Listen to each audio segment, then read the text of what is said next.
ನಮಸ್ಕಾರ.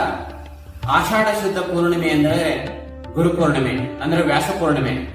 ಹಿಂದೂ ಜನಜಾಗೃತಿ ಸಮಿತಿಯಿಂದ ಹಿಂದೂ ರಾಷ್ಟ್ರದ ಸ್ಥಾಪನೆಗಾಗಿ ಗುರುಪೂರ್ಣಿಮಾ ಮಹೋತ್ಸವವನ್ನ ಕರ್ನಾಟಕ ರಾಜ್ಯದಾದ್ಯಂತ ಆಯೋಜನೆ ಮಾಡಲಾಗ್ತಾ ಇದೆ.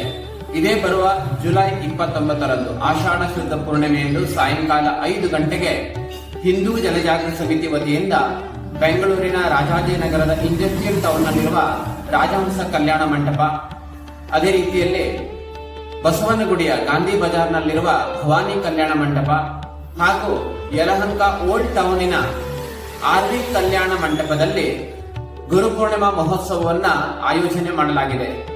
ಗುರುಪೂರ್ಣಿಮಾ ಮಹೋತ್ಸವ ಅಂತ ಹೇಳಿದ್ರೆ ಆಧ್ಯಾತ್ಮಿಕವಾಗಿ 1000ಕ್ಕೂ ಅಧಿಕ ಪಟ್ಟು ಗುರುತತ್ವವಿರುವಂತಹ ಗುರುಗಳ ಕೃಪೆಯನ್ನು ಪಡೆಯುವಂತ ಪ್ರತಿಯೊಬ್ಬ ಶಿಷ್ಯ ಗುರುಗಳಿಗೆ ಕೃತಜ್ಞತೆಯನ್ನು ವ್ಯಕ್ತ ಮಾಡುವಂತ ವಿಶೇಷ ದಿನವಾಗಿದೆ. ಹಕ್ಕಬುಕ್ಕರು ವಿದ್ಯಾರಣ್ಯ ಸ್ವಾಮೀಜಿಯವರ ಮಾರ್ಗದರ್ಶನದಲ್ಲಿ ಹಿಂದವೇ ಸ್ವರಾಜ್ಯದ ಸ್ಥಾಪನೆ ಮಾಡಿದಂತೆ ನಾವೆಲ್ಲರೂ ಗುರುಗಳ ಮಾರ್ಗದರ್ಶನದಲ್ಲಿ ಭಾರತವನ್ನ ಹಿಂದೂ ರಾಷ್ಟ್ರವನ್ನಾಗಿ ಮಾಡಲಿಕ್ಕಾಗಿ ಗುರುಪೂರ್ಣಿಮಾ ಮಹೋತ್ಸವದಲ್ಲಿ ತಾವೆಲ್ಲರೂ ಕುಟುಂಬ ಸಮೇತರಾಗಿ ಭಾಗಿಯಾಗಿ ಗುರುಕೃಪೆಗೆ ಪಾತ್ರರಾಗಬೇಕೆಂದು ಕಳಕಳಿಯ ವಿನಂತಿ.